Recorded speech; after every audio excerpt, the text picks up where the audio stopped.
Hello everyone, my name is John Albert Lato, and my report is about power of the Bureau of Internal Revenue.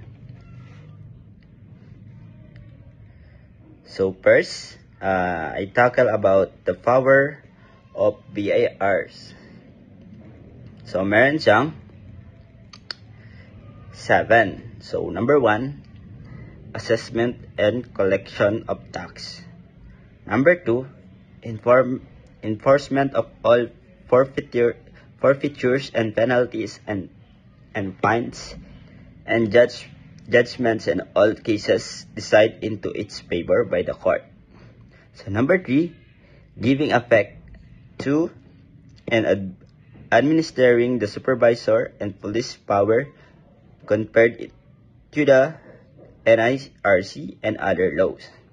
So number 4, assignment of internal revenue officers and others employees to other duties. So number 5, provision and distribution of form and receipt, certificate, stamps, and etc. to non-proper officials. So number 6, insurance of receipt and clearance. And last one is submission of annual reports, pertinent information to Congress, and reports to the Congressional Oversight Committee and matters of taxation. So, power of the commission. Dito naman tayo sa power of the Commission of Internal Revenue or tinatawag na CIRs. So, number 1, to interpret the provision of NIRC subject to review by the Secretary of Finance. Number 2, to decide tax cases subject to the exclusive appellate jurisdiction of the Court of Tax Appeals. Number 3, to obtain information and the summon of examine and takes testimony of persons to effect tax collection. So number 4, to make assessment and preserve additional requirement for tax administration and enforcement. So number 5, to make or amend a return for in behalf of taxpayer or do disregards one filed by the taxpayer. So number 6, to change a tax period. Number 7, to compromise tax liabilities taxpayers. Number 8, conduct inventory surveillance. And number 9, prescribe presumptive gross sale or receipt. So number 10, prescribe real estate values. The CIR is authorized to divide the Philippines into zones or areas and determine the fair market value of the real properties located in each zone or area. So number 11, to accredit tax agents, individual or general professional partnership who had been denied their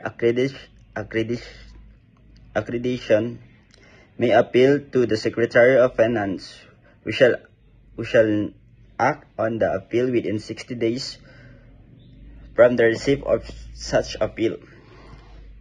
Failure by him to rule on the appeal within the prescribed period shall be deemed approval of the application for accreditation. Number 12, to inquiry into bank deposits under certain cases. Number 13, to prescribe additional procedures or documentary requirements. Number 14, to abate or cancel tax liabilities in certain cases. Number 15, to prescribe additional procedures or documentary requirements. Number 16, the last one, is to delegate his power to any subordinate officer with a rank equivalent to a division chief of an officer. So, dito naman tayo sa non-delegate power of CIR. So the following powers of commission shall not be delegated. So number 1, the power to recommend the promulgation of rules and regulation to the Secretary of Finance. Number 2, the power of issue rolling the first impression or to reverse, revoke, or modify any existing rulings of the Bureau. Number 3, the power to compromise or abate any tax liability. Exceptionally, the Regional Evaluation Board may compromise tax liability under the following. So, meron siyang dalawa. So, letter A, assessment are issued by the regional officers involving basic deficiency tax of 500,000 or less. And letter B, minor criminal violation discovered by regional and district officers. So number 4, the power to assign and reassign internal revenue officer to establishment where articles subject to excise tax are produced and kept. So let's move to the rule and assignment of revenue officers to other duties. Number 1, revenue officers assigned to an establishment where accessible articles are kept shall in no cases stay there for more than 2 years. Number 2, revenue officers assigned to perform assessment and collection function shall not remain in the same assignment for more than 3 years. So number 3, assignment of internal revenue officers and employees of the Bureau to special duties shall not exceed 1 year. So let's move to the agent and deputies for collecting of national internal revenue taxes. So the following are constitute agent for the collecting on internal revenue taxes. So number 1, the Commissioner of Custom and his subordinates with respect to collecting of national internal revenue taxes on imported goods.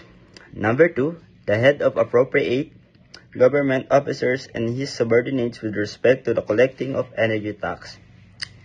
Number 3, banks duly accredited by the Commissioner with respect to receive payment of internal and revenue taxes authorized be made through banks. This referred to as authorized government depository banks or tinatawag na AGDP. So let's move to other agencies tasks with tax collection or tax incentive related function. Number 1, Bureau of Custom. Number 2, Board of Investments. Number 3, Philippine Economic Zone Authority. Number 4, Local Government Tax Collecting Unit.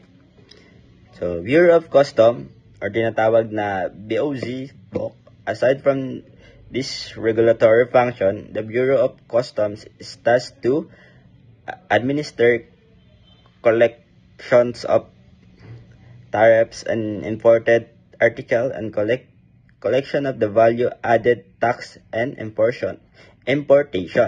Together with the BIR, the BOZ is under the supervision of Department of Finance. Board of Investments or tinatawag na BOI. The BOI is tasked to lead the promotion of investment in the Philippines by assisting Filipino and foreign investors to venture and prosper in the desirable areas of economic activities. So the last one, Philippine Economic Zone Authority o tinatawag na PEZA. The PEZA is created to promote investment in exported-oriented manufacturing industry. So, in summary, the BIR and CIR play vital roles in the tax administration and enforcement, while other agencies have a specific responsibility in tax collection and investment promotion. So, that's all. Thank you.